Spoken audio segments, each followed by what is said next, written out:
preciso ter força, é preciso união. Força comunitária, força da integração. É preciso ter força, é preciso... Estamos chegando agora na Corpus Christi.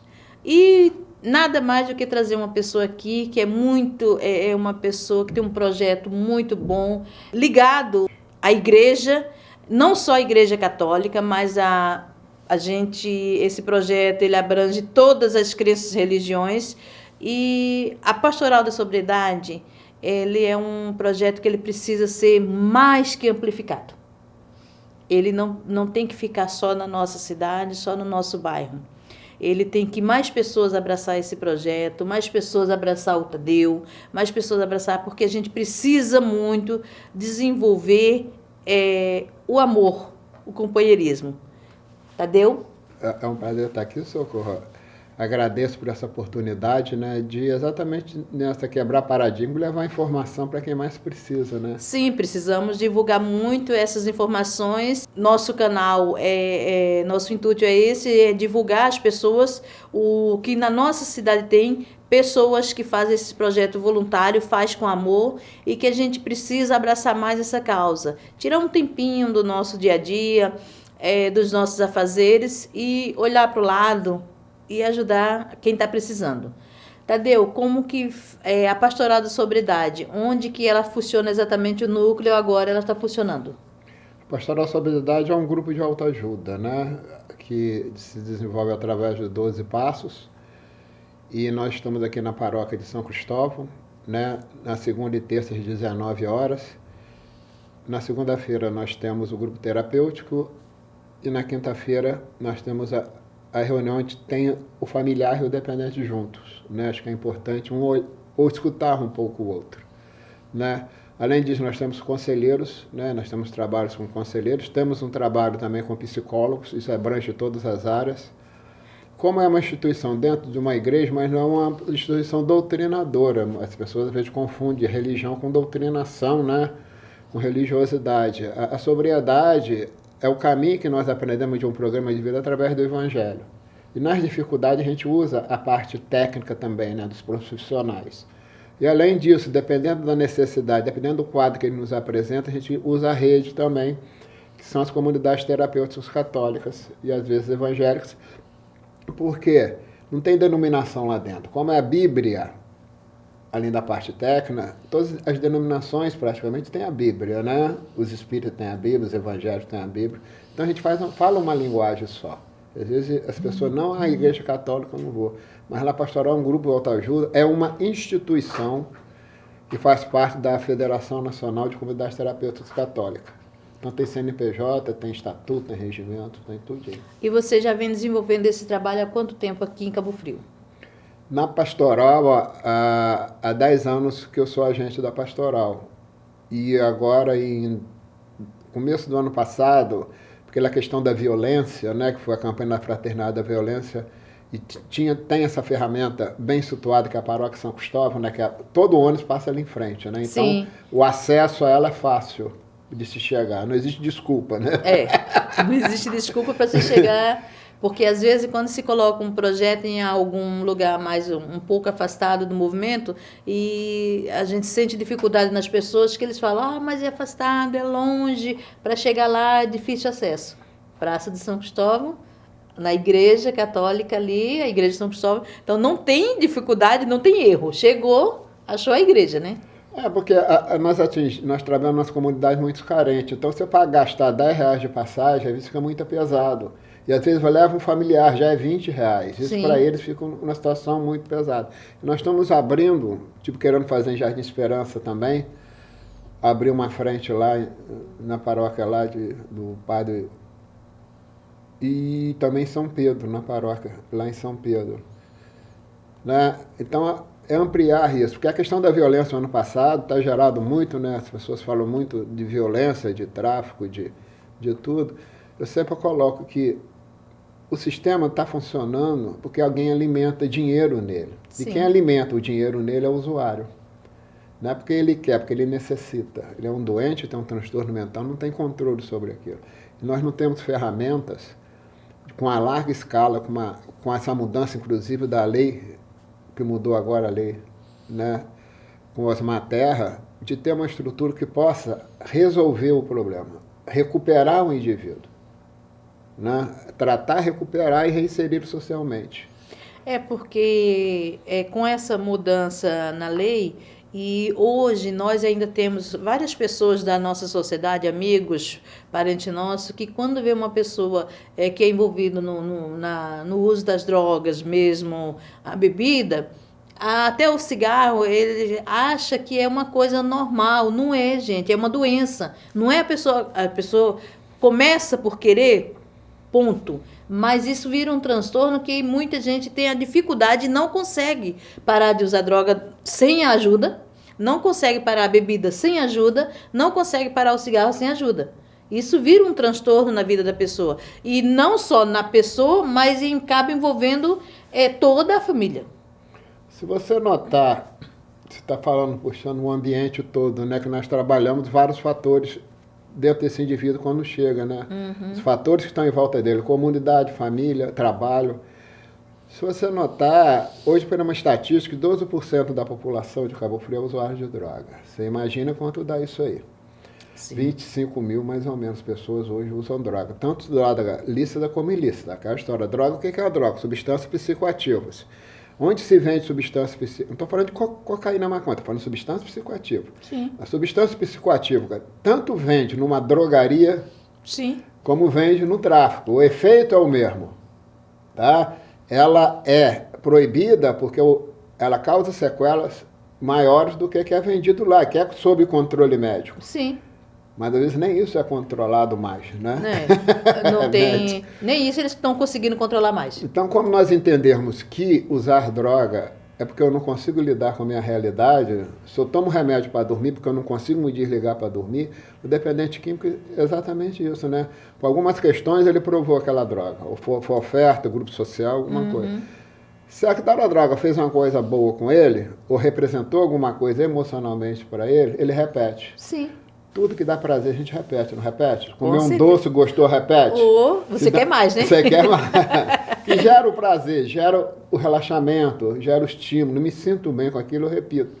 Que é mais fácil eu tomar um comprimido, que uma caixinha custa R$15 com 30 comprimidos, que eu compro na farmácia, do que ir numa terapia e começar a lidar com essas dores. Sim. Lidar com essa realidade que eu vivo. Você pode ver que hoje nós temos várias pessoas alcoólatras e você vai perguntar para eles e ele fala, eu não sou alcoólatra, eu paro quando eu quiser. E nunca consegue parar. É só mais um, mais um, mais um. Então, isso isso já gerou uma doença. Ele começou bebendo por esporte, bebendo em festas, bebendo isso, e agora ele não tem mais o controle. Mas ele não assume que ele está doente. Jamais ele vai assumir que ele está doente. É raro, precisa de um trabalho muito grande para que uma força de vontade, e aí esbarramos nessa questão. Quando o alcoólatra, ele por si próprio, ele toma a decisão de ir pedir ajuda a vocês, tem que orientar também não só ele, como a família. Porque eu sei, porque eu tenho um irmão que ele bebe, ele é alcoólatra, ele não admite até hoje. Eu falo para ele que com o cheiro da bebida ele já está bêbado, mas ele não admite. E ele fuma. E a gente conseguiu fazer um trabalho com ele e ele estava parando de fumar. Ele chegou a ficar uns 6 meses sem fumar. E ele disse que estava passando mal quando sentiu o cheiro do cigarro. Moral da história, ele estava nesse tratamento, tal coisa. A esposa dele começou fumando dentro de casa e aí entornou o caldo tudo. Ele voltou tudo a fumar feito uma chaminé. Se eu não quero comer carne, eu não vou na churrascaria. Sim. Não é? A questão do alcoolismo está exatamente a falta de informação do familiar também, como lidar com uma pessoa assim. Sim. Quando a pessoa entra em recuperação, a família tem que entrar. Todo mundo junto. Não é? Eu não posso ter bebida dentro de casa se eu tenho um doente alcoólatra dentro de casa. Certo. Porque não adianta abrir uma geladeira e ver uma cerveja. Sim. Como você diz, é o prazer. É o prazer. Uma hora me manipula. Eu sei que eu sou diabético também e às vezes eu vou comer um pedacinho só. Um pedacinho de pudim. Não, eu tenho que aceitar a minha doença. Sim. Não é? E a questão do alcoolismo está exatamente nessa questão de por que eu não posso? Por que todo mundo pode e não acontece nada? E qual é o ambiente onde eu vivo? Sim. Eu vivo dentro de um bar. O que é viver dentro de um bar? Todo mundo só conta vantagem dentro de um bar. Num bar. Ali são os melhores médicos, melhores treinadores, Sim, os melhores tudo os ali dentro. melhores profissionais do mundo estão ali dentro. Mas saindo dali a realidade é outra. É outra. Então o ambiente onde eu vivo me estimula a acreditar que isso é bom. Que isso não acontece comigo, só com outros. Isso é uma forma de se focalizar também, né? Você escuta muita pessoa dizer assim, eu vou ali tomar uma cerveja com um amigo, jogar a conversa fora e desaparecer. E vai uma cerveja, vai duas cervejas, e vê quando sai de lá, ele sai trocando as penas. Porque ele sente aquele prazer naquele momento. Depois ele está arrependido, no outro dia ele está com uma baita de uma ressaca, ele está arrependido, mas pintar a oportunidade ele está indo lá de novo, certo? Dentro da crença dele está exatamente disso. A questão do alcoólatra, o abusador, tem pessoas que podem tomar um copo de vinho e para. O alcoólatra não, ele é uma pessoa sortuda que nasceu com uma predisposição para se tornar alcoólatra. É uma informação um pouco maior em cima de uma mudança de um neurotransmissor chamado dopamina que transforma em tetrahidrozoquinolina, que gera uma compulsão nele. É como uma célula que vira uma célula cancerosa. Existe uma transformação dentro desse neurotransmissor. O que é compulsão? Eu acredito que eu vou chegar num bar e vou tomar um copo. Sim. Eu vou lá com essa pretensão. Você vai com essa firme convicção que você vai tomar Porque um copo. eu tenho uma crença que eu consigo tomar. Só que eu chego lá, é aquela história. Eu tomo gerou, para mim o álcool entra dentro do meu estômago, vai para a corrente sanguínea, cérebro. Porque a questão é botar a droga aqui dentro. Como que eu coloco a droga aqui dentro? Através do sangue. Sim. Como é que eu entro o sangue? Nariz, que tem várias veias aqui, o estômago e o pulmão. Sim. Ou intravenosa, né? Então, o que acontece? Ele se torna compulsivo. Ele toma mais um. Aquela história da saideira, mais uma saideira, ele fica ali. Até ele é expulso do bar, chega em casa, se tiver, e continua bebendo. Até não aguentar mais. Aí ele apaga.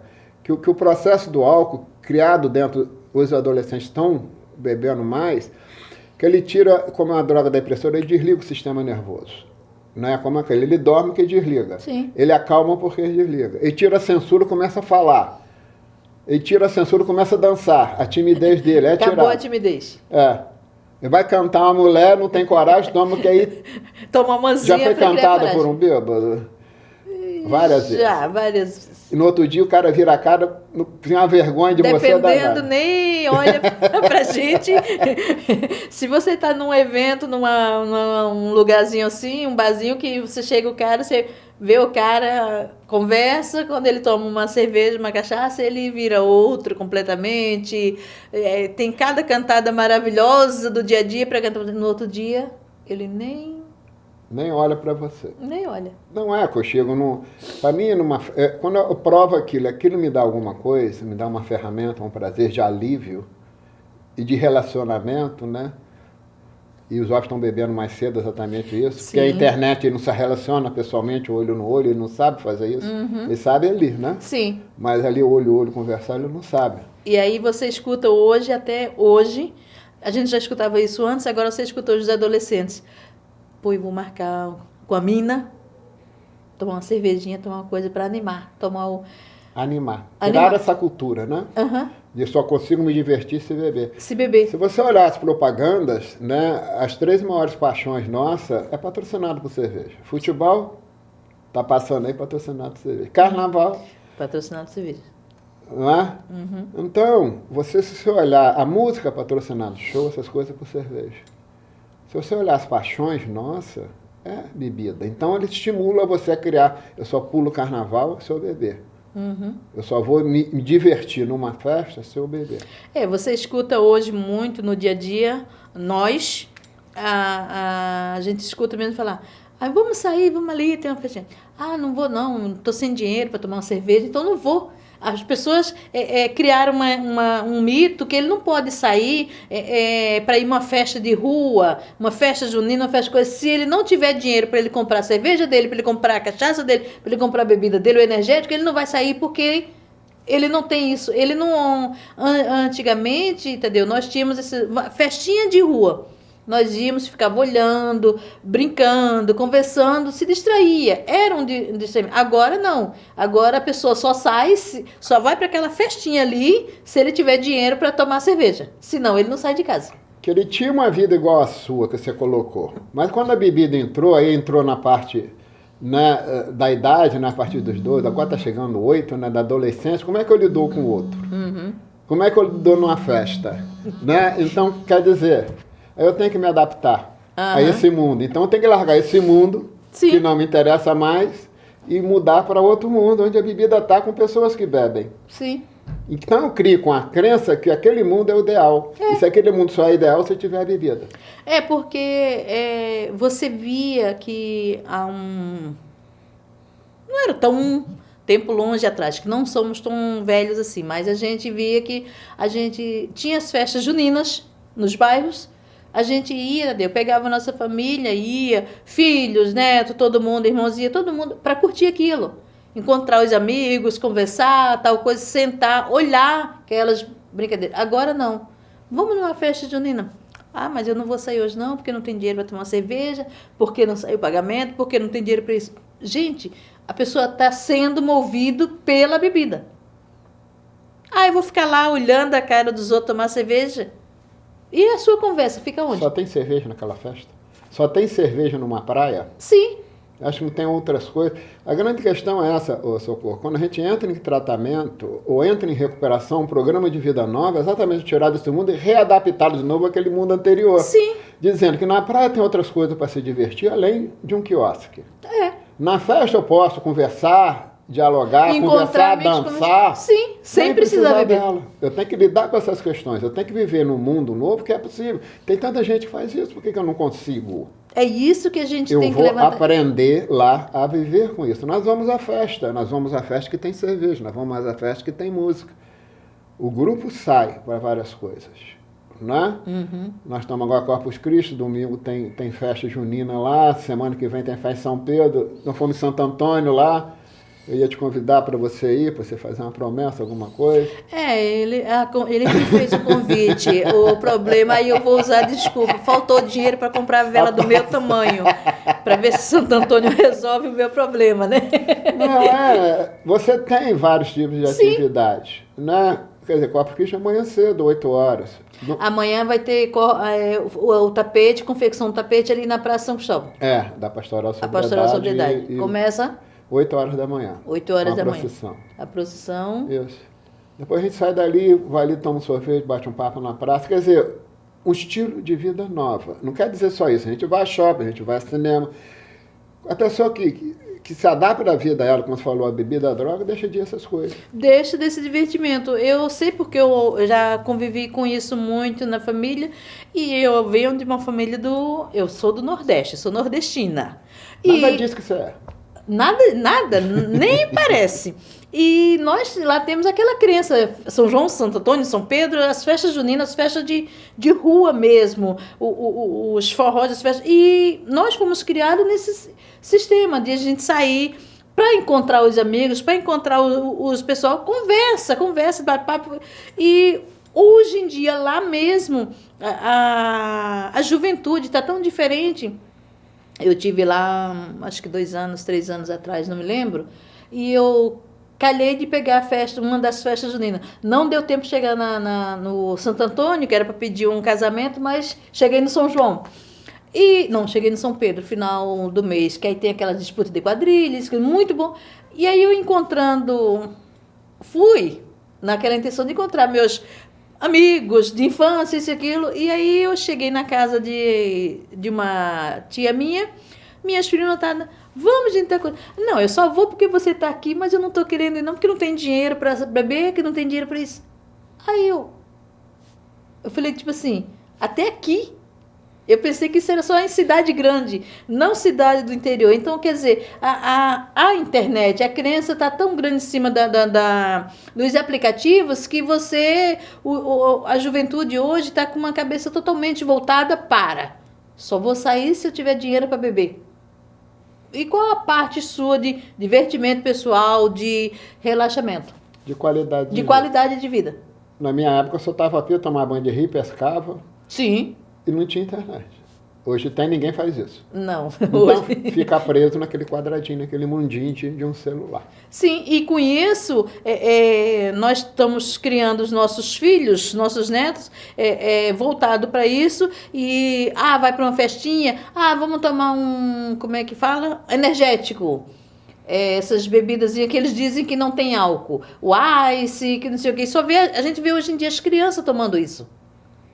E isso vai levar muito longe, porque a juventude hoje, com 12 anos, 13 anos, eles se acham adultos e já vai estar no direito querendo sair para festinha, para balada e para beber. E depois de um ice, uma criança com 8, 9 anos tomando um ice, você acha falta quanto tempo para ele tomar uma cerveja?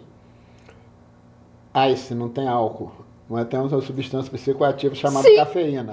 não que tem é uma álcool. droga estimulante. Estimulante. Por que ele bebe? Porque alguma coisa fez efeito nele. Sim. Então ele vai buscar esse efeito em alguma coisa. Isso não é a questão de ele querer ou não. O cérebro dele já gravou, né, o sistema de recompensa de buscar isso. De buscar. Como é uma droga estimulante, o que está acontecendo? Muita gente hoje bebendo isso com vodka.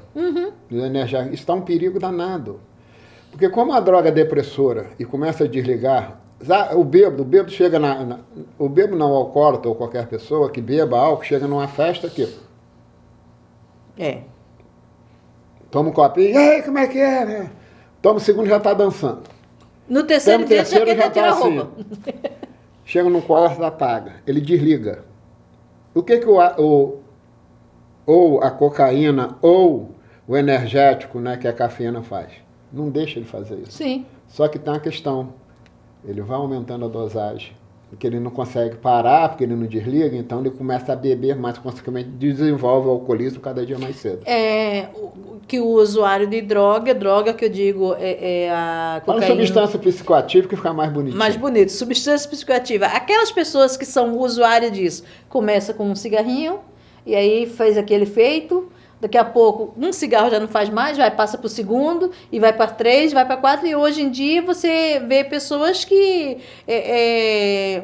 tem que estar no mínimo uns 6, 7 cigarros por dia para poder conseguir fazer. Só? Eu estou botando no mínimo. Vamos dizer que ele fume 20 cigarros. O que é você fumar alguma coisa? Você está introduzindo a nicotina no teu corpo. Você está administrando nicotina no teu corpo. Não tá? Você fuma o pulmão de lado, absorve aquilo, corrente sanguínea séria. Né? Então, o que acontece com a droga? Ela se torna tolerante. Eu me acostumo com aquela droga, gosto dela, que é uma droga estimulante também, a nicotina. Fumo um agora. Daqui a 2 horas, 3 horas, ou à noite, eu fumo 1 segundo. Distância de 12 horas. Depois eu começo a botar uma distância de 10, 8, 9. Porque o corpo vai acostumando aquilo, vai pedindo mais. O que é eu fumar 20 cigarros por dia? Eu me aplico 20 doses de nicotina por dia. Pessoas que fumam 20 cigarros ou 10 cigarros, que é a primeira coisa que ela faz quando acorda? Acender um cigarro. Sim. Por quê? O período que ela fica mais longe, mais distante... É o período que ela está dormindo. Que ela está dormindo. Então, acorda já vem a abstinência. A abstinência faz ela buscar. É a mesma coisa do alcoólatra. Ele acorda, está lá tremendo, a necessidade toma para acalmar aquilo. Que é o período mais longo. Mais longo. Eu tenho uma colega que eu falo com ela assim, você tem que parar de fumar, você tem que parar de fumar. Ela fala assim, vou parar de fumar, que eu estou cansada, que eu estou passando mal. Ela passa o dia todo, se ela estiver com a gente o dia todo na rua, tal coisa, não fuma. Ela pode ver você fumando, tal coisa. Ela ainda, assim, consegue controlar não fumar durante o dia. É raro, só em algumas casas ela fuma. A gente passa... Aí quando chega de noite, que ela está em casa, ela está no computador, está vendo as coisas no computador, fazendo algum trabalho, coisa. Se ela ficar a noite toda no computador, ela fuma um maço daquele por noite. Aí no outro dia ela acorda e fala assim, ai, que fumei, que tudo meio que eu estou passando mal. Para de fumar. Aí ela, eu não consigo. Consegue. Se você consegue ficar 12 horas sem fumar, a pessoa consegue parar. Eu busco um tratamento. Vou começar a fazer um tratamento para parar. Aí eu falo, você está viciada. Você já está viciada. E ela falou assim, quando ela acorda, ela fica numa situação que você não vê cheiro de cigarro no quarto dela, na casa dela. Mas quando ela acorda, ela disse que ela fica no ar, quando ela respira, ela já fica sentindo o cheiro de cigarro. E o cigarro está dentro do pulmão, a fumaça ainda está. Tá cheiro na roupa, tá cheiro em tudo. Então, você chega perto de um fumante, você sente os poros, você sente cabelo, roupa, tudo. Ele está no sangue, o cheiro vai para o sangue vai pelos poros. O sangue, os efeitos colaterais, nós temos que lembrar que qualquer droga que nós ingerimos, ela não vai só para o sangue, ela vai para todos os órgãos do corpo, que está dentro do sangue e da corrente sanguínea. Então roda isso aqui tudo. Se tiver substâncias cancerosas ali, ela vai atingir o corpo todo. É questão do cigarro. Sim. Né? Eu falo que cigarro é que nem casamento. Você vai atrás da nicotina e vê um monte de coisa junto. Né? Você casa com uma pessoa, vem um pacote. Você quando casa com uma pessoa, tem os efeitos colaterais. Né? A gente quando casa, a gente fala assim, eu casei com você, eu não casei com sua família. Mas acaba pacote. Casando com a família. Tem que levar, não tem meio termo ali não. Então, a droga no nosso organismo é desse jeito. E ainda bem, Tadeu, que tem essa pastoral da sobriedade aqui, que faz esse trabalho com alguns. Vocês estão mais ou menos quantas pessoas assistindo lá agora? Hoje uma reunião chega na base de 20 a 30 pessoas. Cada reunião. Em 1 ano e meio já que a gente está desenvolvendo, está ampliando. Se vê as comunidades terapêuticas, como estão vindo aí 2 aí, se Deus quiser até um mês do ano nós estamos abrindo uma masculina e depois uma feminina, a intenção é aumentar isso. Só que a gente quer dividir para as paróquias. Como eu falo, tem gente que vem em Jardim Esperança. Então vamos abrir. No Jardim.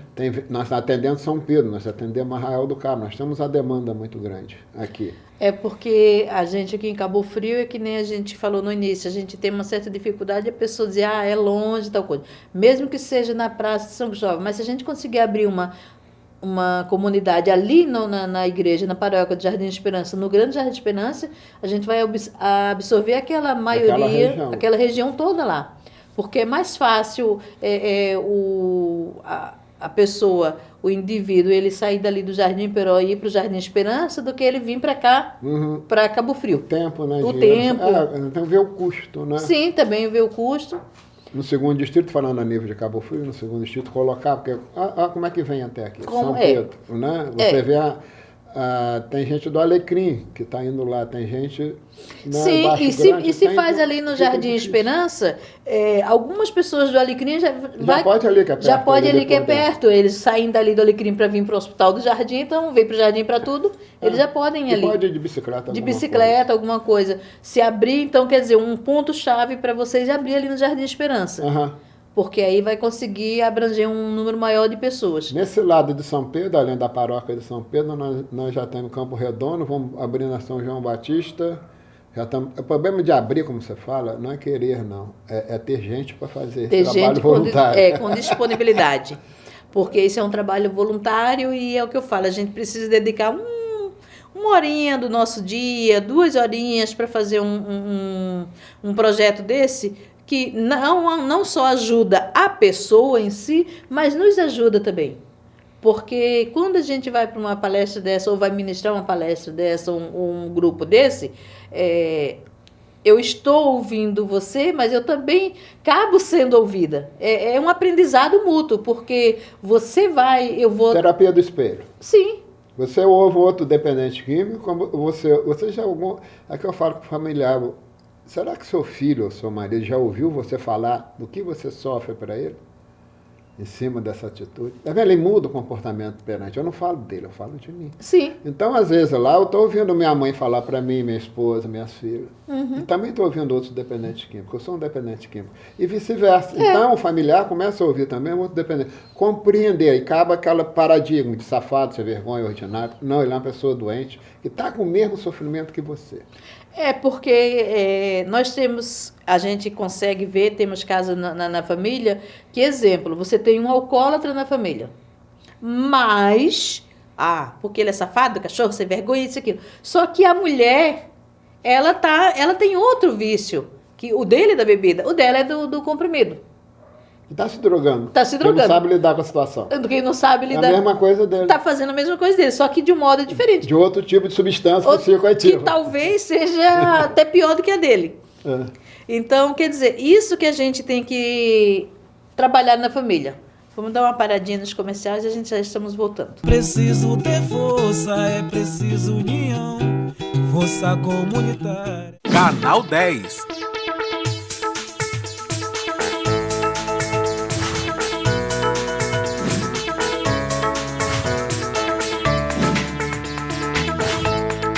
A TV da Costa do Sol.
Vamos falar de uma marca que você já conhece, um produto que certamente você já usou. AB Moda Praia, estampas e lisos vibrantes que enaltecem os corpos dourados pelo sol, cores que realçam sua beleza, linhas que acentuam a sua sensualidade. AB Moda Praia, Rua dos Biquínis, 13, Cabo Frio. Condições especiais para atacadistas. É preciso ter força, é preciso união, força comunitária. E voltamos, nosso papo aqui está muito interessante, muito importante, e a gente estava até agora nos bastidores desenvolvendo assuntos que hoje, Tadeu, nós temos hoje uma quantidade muito grande de pessoas que são viciados em bebidas alcoólicas, em uso de droga, coisa, até por falta de informação que se tinha antes. Hoje em dia está mais fácil esse estímulo de você tem a pastoral da sobriedade, tem grupos aí que ajudam, de autoajuda, mas ainda temos que trabalhar muito a questão da família. Porque a gente estava conversando aqui nos bastidores, você ser um alcoólatra, a gente detectar que você é um alcoólatra, que você é um usuário de droga, e a família em si, a família, os primos, os parentes, às vezes até pai e mãe, começa a se afastar porque você é um usuário. E não ela partir para cima para te dar aquele apoio. Porque quando você está doente, você adoece toda a sua família em volta. E isso que precisa ser trabalhado. Então, com esse grupo terapêutico que vocês estão fazendo, a gente vai conseguir, não 100%. Esperamos que a cobertura fosse 100%, mas que a gente consiga abranger um número maior, que hoje nós temos nossos jovens, adolescentes, que estão tudo perdido, né? Eu falo que a doença é contagiante. Sim. O que é contagiante, né? O dependente químico, quando começa a usar a droga, por algum motivo eu usei. Então eu vou lá hoje e bebo, né? Depois eu bebo amanhã, depois, no começo até o controle, depois não controlo, tem fase. Eu continuo na bebida, o que acontece comigo, né? Eu vou começando a deixar as pessoas de qual não bebe para pessoas que bebem. Com o desenvolvimento da minha drogadição ou da minha dependência química ou do uso de álcool e outras substâncias psicoativas, eu começo a me dedicar tolerante, eu preciso de doses maiores. Se eu preciso de doses maiores, eu preciso de dinheiro. Sim. Muitas vezes eu deixo de pagar a conta de casa para poder pagar o bar ou o traficante, porque ali eu tenho prioridade, que ali vai estar para mim disponível a bebida a hora que eu quiser. Sim. Então em casa já vira o segundo problema. Aí quando começa o problema,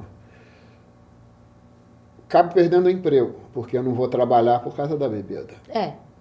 Não consigo levantar, vou trabalhar embriagado, mando embora. Consequentemente, perco a família. Endividado, sem família, vou viver na rua, vou ter transtorno mental e por aí vai chegando à morte. A família é a mesma coisa. Quando lidar com dependente químico, ela não consegue entender ou lidar com aquilo, ela desfunciona toda. ela começa a ter problema financeiro, porque começa a pagar as dívidas dele e não consegue, com traficante, com droga. Começa a ter briga dentro de casa entre marido e mulher, se for filho, problema, alguma coisa, aquela família começa uma briga enorme de relacionamento, desfunciona aquela família. Ela começa a ter problema emocional que toma remédios. Que toma remédio. Calmantes, etc, o benzoidiazepínicos. Então isso aí, ela vai nesse processo de depressão e vai acabar morrendo junto com ele. Eu falo o seguinte, se a família vai procurar ajuda, ela bate com o mesmo problema com o dependente químico. Falar a verdade. Falar a realidade. Entrar em contato com o que ele está vivendo. A família, a questão da dificuldade da família é exatamente falar dos segredos dela e entrar em contato com essa dor. Quando a gente entra em contato com essa dor, a gente chora. Então a gente... Você sabe aquela história quando você fala que você tem um problema? Se você fala, socorro, você é isso. Ah, vai cuidar da sua vida para aquele lugar, não enche meu saco? Sim, é isso que a gente faz no dia a dia. A gente só muda isso, de falar. Eu falo de mim, você vai se identificar. Eu não mudo você que vai se ver através de mim. Sim, quando você está contando os seus problemas, eu vou ficar imaginando que eu estou passando por isso, ou já passei, ou até o meu problema... Terapia do espelho. Vou ver que o problema não é só meu, é de muita gente. Então não precisa ter vergonha daquilo. E ali dentro tem o que você ouve aqui, que se fala aqui, fica aqui. Acabou a reunião, cada um para o seu canto. Né? Então, o que acontece dentro dessa família que não funciona? Né? Ah, eu vou lá que eu quero ajuda para o meu filho. Supondo, o marido, etc. Vou dar um exemplo. Eu vim aqui para ajudar meu filho, eu quero que meu filho pare a droga. Aí você fala com ela, você também está precisando de ajuda. Aí mostra essa situação a ela. E ela entende o seguinte, o processo de recuperação é um processo, não é um evento. Ah, não existe forma mágica. Foi para uma reunião e acabou. Ele já adoeceu durante 20 anos. Você só pega um usuário de drogas dentro de casa depois de 5 anos de uso, então já está no estado muito avançado. Quando o familiar vai, ele entende o seguinte, mesmo o filho não indo, ele está entrando no processo de recuperação, porque esse familiar está mudando o comportamento. Porque ele não é que ele esteja fazendo errado, ele não está fazendo certo. Ele não está entendendo como lidar com aquela criatura. Sim. Então ele vai aprender a lidar com ela. De um certo modo, hoje você escuta muito as pessoas falar, quando você tem um filho adolescente envolvido na droga, é a mãe e o pai que não sabe criar. Não, não é isso. Ele não está sabendo como lidar com aquela situação no dia a dia. Todo mundo sabe criar seus filhos. O problema é que entrou um item novo na vida deles e ele não sabe lidar. Ele não sabe lidar. Porque hoje em dia, mesmo com toda a tecnologia, Tadeu, nós temos uma certa dificuldade da gente lidar com isso, com essa internet, com essas coisas que os nossos filhos conseguem lidar sim. Certo?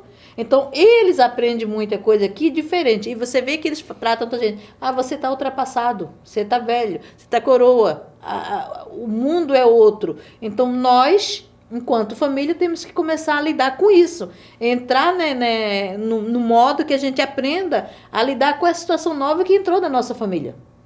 Porque hoje em dia você vê muitas crianças. Eu já nem trato de jovens, que um menino com 12, 13 anos, isso para mim é criança.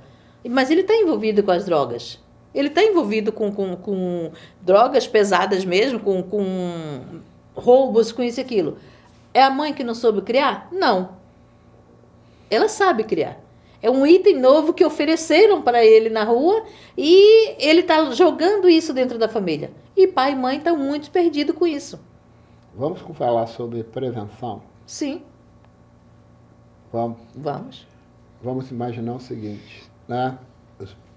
Os grandes produtores de cocaína, por exemplo, tá na Colômbia, Bolívia e Peru.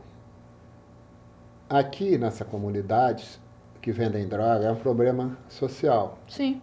O tráfico é economia informal, não é? Não tem emprego, não tem nada, eu vou para ali. Quem ganha muito dinheiro é quem compra e entrega aqui, o atravessador. O atravessador. Você falou um item que a gente precisa, os familiares precisam pensar. A droga não é um item novo. Ela existe na nossa sociedade há anos. E com a facilidade do dinheiro e essa rede de distribuição, ela está em colégio, em condomínio, em bairro, e dentro de casa, do lado de casa, na família. Elas têm que prestar atenção e buscar informação sobre esse tema. Eu ainda não tenho, mas eu posso ter. Como nós falamos, 12% da população de Cabo Frio, vamos supor que nós temos 200 mil para fazer um arredondamento. Um arredondamento, 25 mil são usuários de droga. Desses 25 mil, diretamente ligado a ele, tem 2 ou 3 familiares. Nós vamos chegar a 100 mil. A metade da população está envolvida diretamente. Diretamente. Os outros 100 mil estão envolvidos com esse usuário de droga indiretamente. Assalto, roubo, medo, agressão. Sim. Entendeu? Nós não vivemos em paz hoje aqui. Não. Nós não andamos tranquilo na rua. Porque nós não andamos porque quando a gente mora, principalmente a gente que mora em periferia ou no grande centro da nossa cidade de Cabo Frio, nós moramos no bairro, entendeu? Que a gente vê essas crianças crescendo, a gente acompanhou o nascimento dessas crianças, coisa, só que eles estão agora tão envolvidos na droga que nós temos medo de sair de casa às 7 horas da noite e ser assaltado por eles. Que brincava na sua casa. Que brincava na nossa casa. Que brincava ali com as crianças na porta de casa, na rua. Hoje em dia, a gente olha essas crianças e não reconhece mais aquela criança que a gente viu brincar de bola, brincar de bolinha, brincar de coisa. Está dentro do nosso meio. Quando a gente faz esse arredondamento de 100 mil, nós estamos ligados indiretamente, por causa disso, porque a gente vê a família que está ligada diretamente com o uso dessas drogas e ela não consegue se libertar disso por medo, por vergonha, que a maioria das coisas que acontecem, Tadeu, você pode observar, a família tem uma certa vergonha da sociedade. Ah, meu filho usa droga, que vergonha, como é que eu vou chegar e dizer que meu filho está usando droga? Aí se eu assumir isso, eu falhei como mãe, eu falhei como pai, eu falhei como família. Você não falhou, a gente tem que botar na cabeça da pessoa, ele não falhou. Ele tem dificuldade de absorver esse tipo como que eu vou dizer? Esse item que entrou novo na família. O que eu posso dizer a vocês, a droga está em bairro pobre, rico, em igrejas, está em qualquer lugar. Sim. Tem pastores, padres, todo mundo bebe, todo mundo usa droga. Né? Isso aí é o que eu falo sempre para os familiares, você não é culpada. Nós não somos responsáveis pelas escolhas dos outros. Nós somos responsáveis pelas nossas escolhas. Sim. Então, eles vêm mais arrebentados quando chegam do que o próprio usuário. E ele entrar em contato, chora pra caramba. O que a família tem que entender é exatamente isso. Você vai ali para cuidar de você. Você cuidando de você, você muda seu comportamento e sabe como chegar a seu filho, ao seu familiar e poder ajudá-lo a querer se tratar. Não é, ele não quer, vamos tentar fazer uma táticazinha, não é? Uhum. Eu estava falando agora de namorar, né? Sim. Aquela história, você pode conquistar no primeiro dia, no segundo até pegar a confiança dele em alguma coisa que você fala, né? Conquistar ele através do seu exemplo. Né? Tem muitas pessoas lá que, eu falo o seguinte, você chegou lá, seu filho não quer, começa a falar de você, que está vendo, ele vai gerar uma curiosidade, uma hora ele vem. Mas fala de você. Mostra a sua mudança a ele. Como ele perceber em você. Quando eu vou lá atender um dependente que eu falo da minha história, eu não falo dele. Ele sabe que vai ouvir. Uhum. E ele muda. E o mais importante, Socorro, é que nós fizemos até uma campanha dentro das missas todas, e nós pegamos panfletinho, distribuímos das missas, e às vezes nos lugares que eu vou eu faço isso, né? Eu vou provocar associações de bairro também a fazer isso. Panfletinho, pega, é aquela história. Se eu não tenho um problema em casa, eu vejo um sofrimento na outra família, chega esse panfletinho na mão deles. Sim. Você não precisa falar. Apenas mostra ali, tem. Uma hora ele vai. O que nós temos que fazer é exatamente isso. Nós não estamos fazendo isso só para aquela família. Para nós, a nossa campanha da fraternidade, nós temos que pensar, né? Você que gosta de trabalhar essa área social, quem está em sofrimento nos pertence. Sim. Nós temos que chegar a essa informação. Não podemos sentar aqui e ficar omisso a essas coisas mais. né? Que vai atingir lá em casa de alguma forma, Vai. como eu falei. Vai atingir, exemplo, eu e você não temos isso diretamente na família, mas o nosso vizinho tem e vai acabar nos atingindo. Vai atingir de alguma forma. De Ele vai alguma pular forma. aquele muro. Ele vai acabar nos atingindo de alguma forma. A gente vai acabar sendo envolvido pelo que o adolescente está fazendo E pelo sofrimento. e pelo sofrimento de pai, mãe e irmãos que a gente está vendo ali. Então, de todo jeito, vai nos afetar. Direto ou indiretamente. De ou ver aquele sofrimento, sentir aquele sofrimento Sim. do outro e não fazer nada. E não fazer Eu nada. estou sofrendo igual. Porque a primeira coisa que se eu ver alguma... isso é o nosso, é o ser da pessoa. Se eu ver uma família ali passando... Coitada, a gente vai sentir aquela pena. Tipo assim... E faz o quê? A gente vai sentir. Então a gente vai sofrer. A gente vai sofrer aquela dor emocional que ela está sentindo. Uhum. Porque aí eu vou dizer... Pô, não está acontecendo com meu filho, mas pode acontecer com meu filho. Se está acontecendo com o dela, o que custa acontecer com o meu?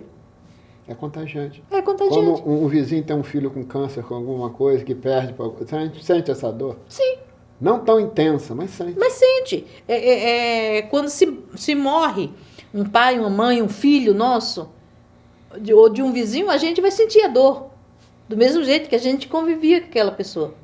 Não tão intensamente, 100%, mas a gente vai sentir. Então, cabe a nós, população, quando eu estou falando nós, toda em população de um modo geral. Homem, mulher, criança, jovem, tipo assim, vamos começar a procurar, olhar em nossa volta, o nosso vizinho do lado, o nosso vizinho da esquerda, da direita, dos fundos, de trás, como se dizem, os nossos coleguinhas de escola, nossos coleguinhas de trabalho.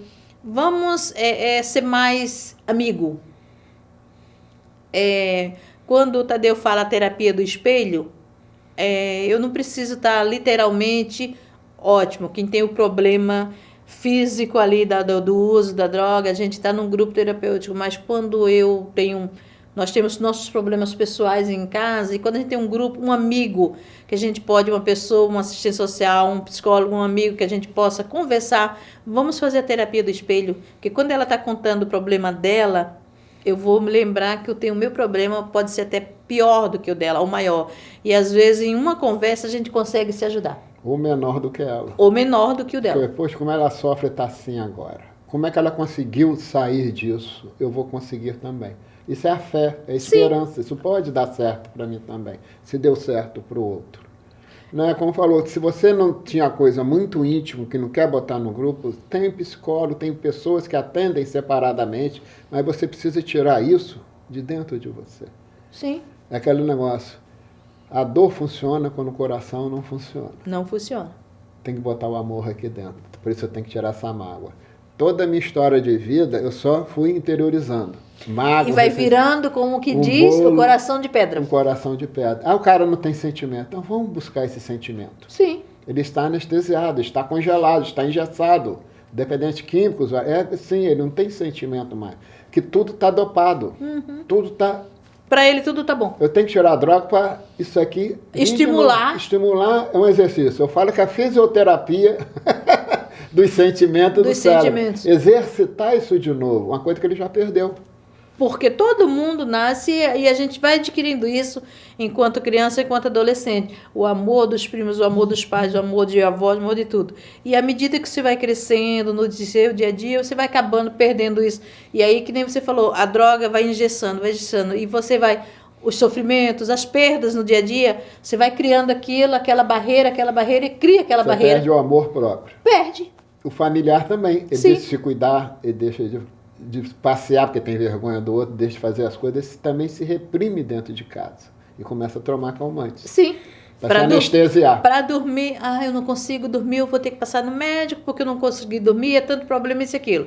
Aí começa com um diazepamzinho, depois de diazepam já não vai fazer mais efeito, aí vamos para o Amitril, vamos para isso e aquilo, e vai só aumentando a dosagem, porque você não consegue mais... Fica tolerante. Uhum. É aquela história, eu não consigo dormir por quê? Porque eu não consigo me desligar. Sim. Muita coisa na minha cabeça. Aí eu tomo um comprimido, desligo, durmo. Só que a tolerância é o quê? Eu preciso de doses maiores, mesmo dependente químico. Ou eu vou acordar 3 horas da manhã e tomar outra, eu vou tomar 2 antes de dormir. Então eu vou aumentando a dosagem. 2. O drogado é a mesma coisa, ele precisa aumentar a dosagem, não é? Para poder lidar com aquela situação. Senão não consegue, né? Senão não consegue. Então vive ali dentro uma doença implantada na família toda. Os próprios os filhos sofrem as consequências de relacionamento, de agressividade enorme, por causa daquilo. É o que eu estou criando dentro da minha casa. Sim. E com isso você gera um problema. Tem o usuário de drogas, aí ele chega em casa e aí ele vai usou bastante, ele vai dormir. Aí vai dormir até certa hora porque ele está aquilo dopado da droga. Aí tem mãe, tem pai, tem tia, tem irmãos menores que vai ficar acompanhando isso. E acaba gerando um sofrimento, porque a mãe começa a brigar, o pai começa a reclamar porque aquele adolescente está dormindo até aquela hora e tal. E isso os menores vão acompanhando. Então, isso que tem que ser mudado. A família.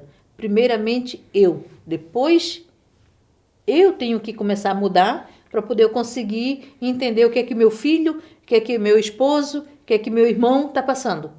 Buscar um amor próprio. Eu não mudo o outro, mas eu mudo a mim. Se ele quiser morrer, o problema é dele. Eu não vou morrer junto com ele. Como você falou, o rapaz está vivendo em função da droga. Eles estão vivendo em função do rapaz. Da droga deles é aquele rapaz.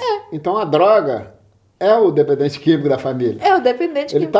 A família está usando a droga. Está no mesmo comportamento. Sim. Está igualzinho. Por isso que é contagiante. Os dois funcionam iguais. Ele começa a perceber isso. Opa, se quiser morrer, o problema é dele. Ah, mas é meu filho. Tá, mas eu não preciso morrer por causa dele.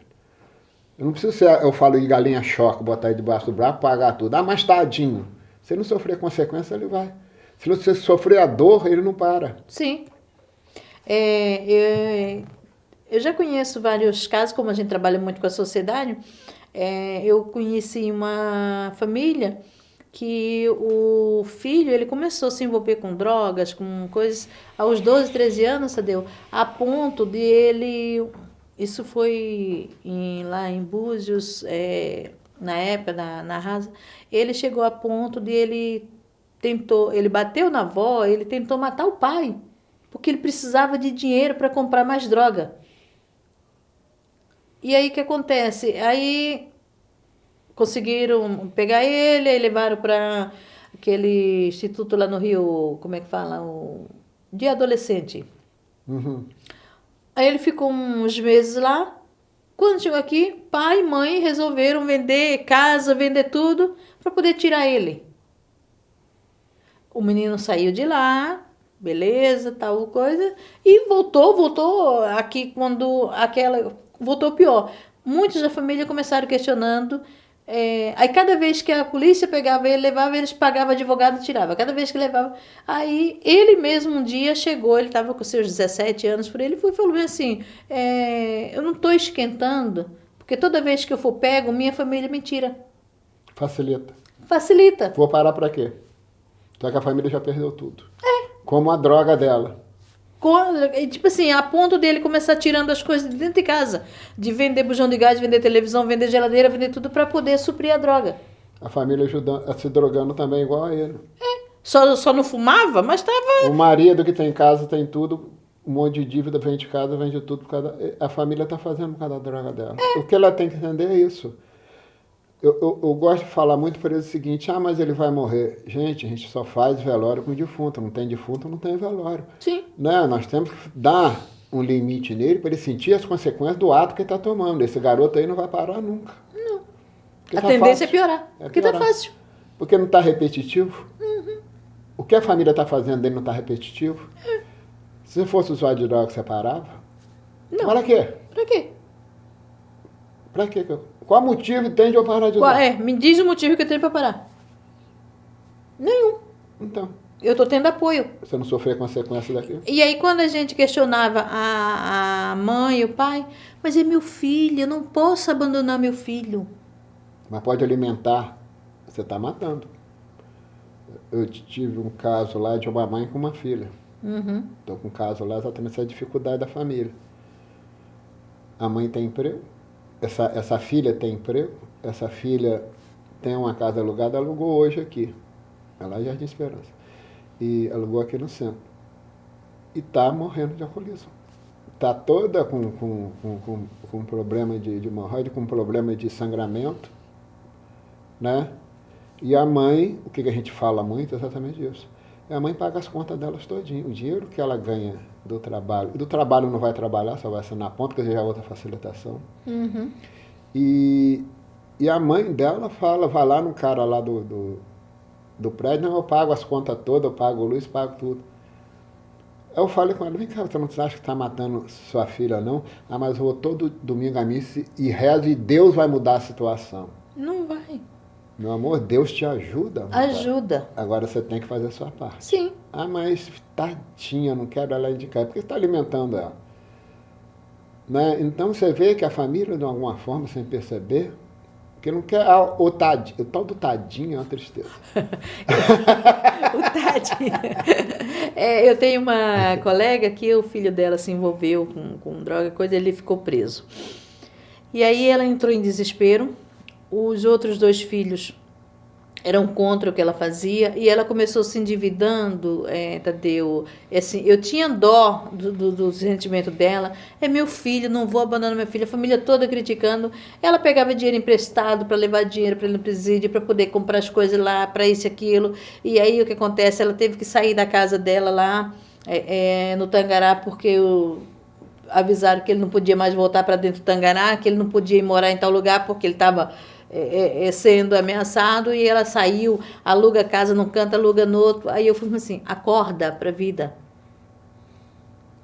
Você tem que pensar em você. Você está doente, você está tendo que tomar remédio para dormir porque preocupado, porque todo o dinheiro seu é para o seu filho. Para o seu filho, você está bancando o seu filho vai mudar, lá dentro vai mudar. Não vai mudar, não vai mudar. E aí o que acontece? Ela chegou a ponto de pegar dinheiro emprestado, pegar dinheiro até com agiota, coisa para poder... Se endividou toda. Aí eu fui falando assim, não adianta, olha para você precisa estar sã para poder você ajudar seu filho. Se você não deixar seu filho passar por necessidade, para ele ver que a vida não é fácil, ele não vai mudar nunca. Ah, mas tadinho, meu filho, que mãe que quer ver o filho sofrer? Nenhuma mãe quer ver o filho sofrer. Mas você tem que deixar, já que aconteceu isso, deixar ele sentir na pele para ele acordar para a vida. Ficou 3 anos preso, ela conseguiu que ele saiu. Ficou 1 mês. Voltou tudo de novo. Tudo de novo. Não, voltou pior. Porque lá ele aprendeu muita coisa. Sim. Cadê ele não para de usar droga, ele usa mais droga. Ele voltou pior e aí o que acontece? Voltou com mais sabedoria de como que usa as coisas, e aí ela volta e meia, ela encontra comigo e ela está nesse sofrimento. Quando você parar e você quiser um tratamento, eu estou aqui para te apoiar. Para você. Primeiro trata você, esquece dele. Aí ela falou para mim que disse que eu fui muito grossa com ela. Ela, poxa, você foi muito grossa. Eu falei, olha só, vamos lá, a realidade da coisa. Você está cheio de problemas de saúde, cheio de problema de coluna, cheio disso, aquilo. Seu filho está lá, lindo e maravilhoso. Se você hoje morrer, você virou aqui, caiu, bateu as botas, a gente vai fazer seu enterro. O que vai mudar na vida do seu filho? Ele não vai ter que acordar para a vida e se virar para poder se manter? Ou você acha que você morrendo hoje, seu filho vai morrer amanhã? Não. Então acorda para a vida. Você tem que estar boa, você tem que estar com saúde em dia, você tem que estar mostrando para o seu filho que a realidade é outra. Que ele entrou nessa vida, mas que ele pode sair. Agora, se você ficar apoiando, pagando as despesas dele, ele nunca vai querer sair. Essa questão que você colocou, isso é muito comum no familiar. O que é isso? É a culpa. Uhum. Ela se sente culpada. O familiar adora o sofrimento. Eu adoro sofrer, sem sofrimento eu não vivo. Sim. Eu não sei ser feliz. Então ela vive esse sofrimento e vive. Eu tenho um caso lá de uma pessoa que foi interna. Né? Uhum. Foi interna, depois fala se compulsório ou voluntário. Foi interno compulsoriamente, involuntariamente. E o que o familiar falou? Ah, vou tirá-la de lá, estou com muita saudade dela. Eu falei, vai voltar e vai drogar. Mas eu estou com muita saudade. Você não está com saudade, você está com falta do sofrimento, cara. Está 3 meses lá internada. Não deu outra coisa. Fez que fez, tirou, botou aqui. O que ela faz? Passa uma vez por dia lá para tomar dose de sofrimento, para ver ela morrendo. Porque tem que sofrer. Já se habituou a isso. Aquela droga. Quem familiar tem que entender que o usuário de droga é a droga dele. E vive em função daquilo.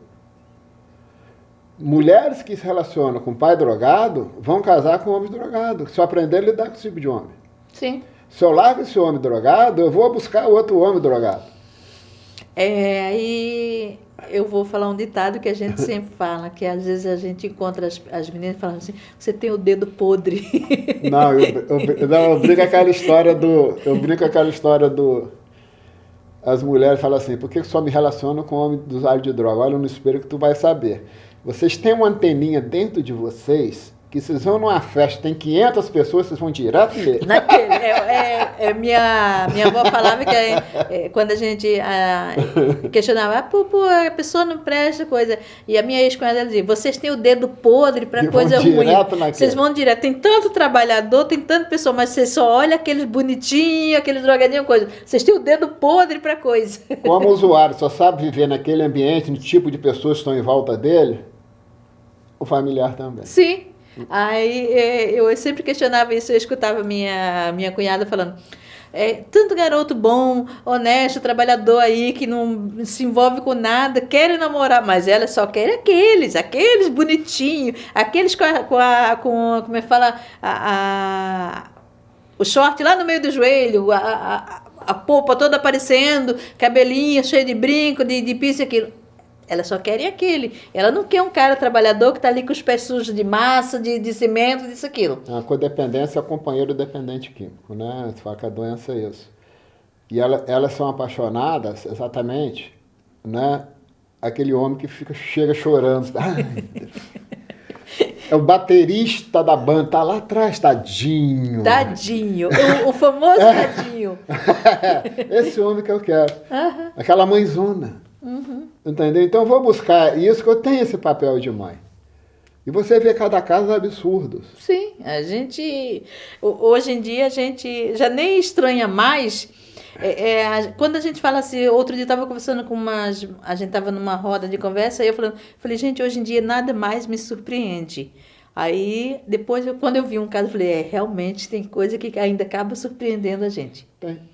Tem dois papéis, né? Como estamos os papéis do relacionamento. Ele é facilitador. Se ela é facilitadora, ele é irresponsável. Sim. Se ela é controladora, ela é manipuladora para sair do controle dela. Do controle dela. Né? Então tem dois comportamentos, né? Se ela nega, ele também nega. Sim. Não é? Então aquele ambiente ali fica num jogo de relacionamento exatamente desse. É muito complicado. É aquela história. Por que ele não escolhe nada, não tem vaidade, não tem nada? Porque quem escolhe roupa é ela, quem escolhe lugar é ela, o que ele tem que estudar é ela? É sempre. O que acontece? Eu estou com o fato. Facilitadora, controladora, não é? E o que acontece? É aquele negócio, quanto mais mentira ele pega, mais vontade de pegar aquela mentira, ela vai atrás. Então vira uma doença, né? De querer buscar isso.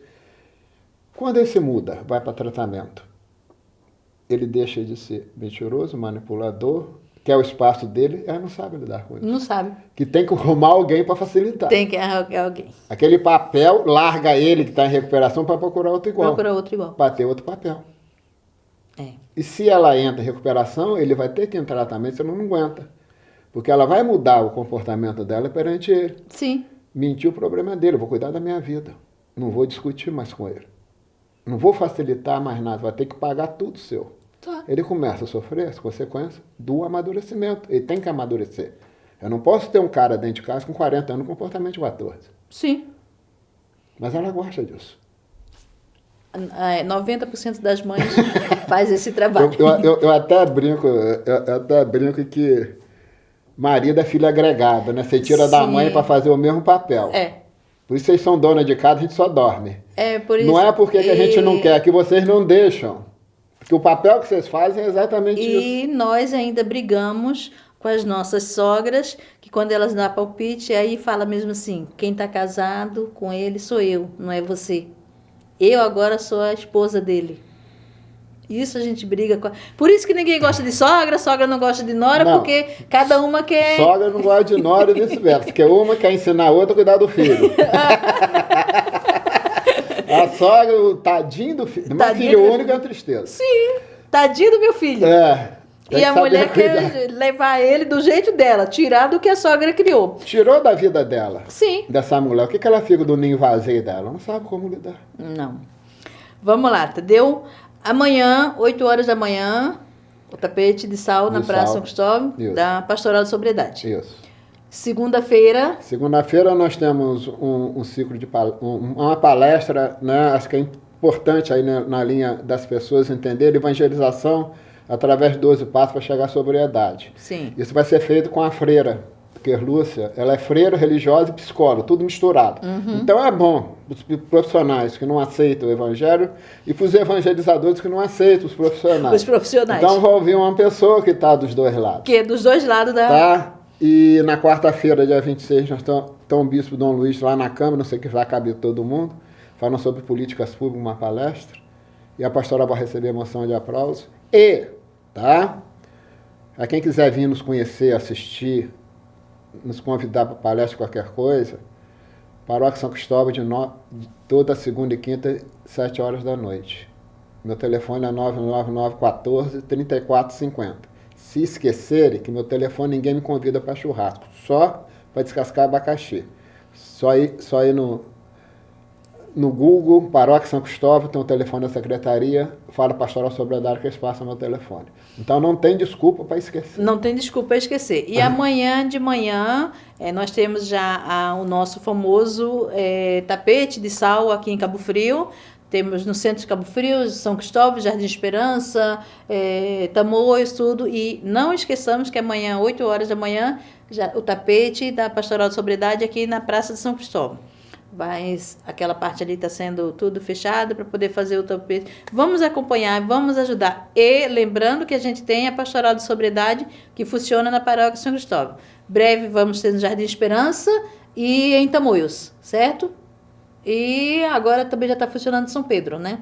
Ali no Campo Redondo, por enquanto. Campo Depois Redondo. nós vamos ver lá. E a gente vai vindo mais vezes aqui, o Tadeu vai voltar mais vezes e a gente vai explicar mais. Vamos acompanhar de perto esse projeto, vamos também juntar e quanto mais pessoas trabalhar nesse assunto, que esse assunto é extenso, esse assunto é muito grande, que atinge toda a nossa sociedade e a gente vai estar aí firme e forte, Tadeu?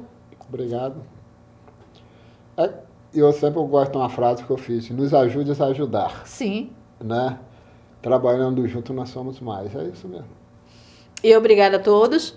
E um bom final de semana, bom feriadão aí que a gente vai ter aqui em Cabo Frio, em todos os lugares. E que fiquem com Deus e até a próxima semana. Obrigada, Bruna. Obrigada, Milton. Obrigada a toda a nossa coordenação aqui. Muito bom. E amanhã temos o nosso feriadão de Corpus Christi.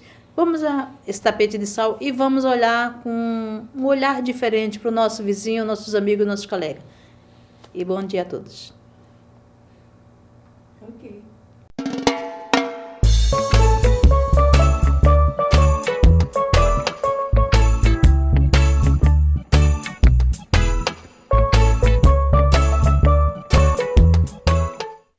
É preciso ter força, é preciso união, força comunitária, força da integração. É preciso ter força, é preciso...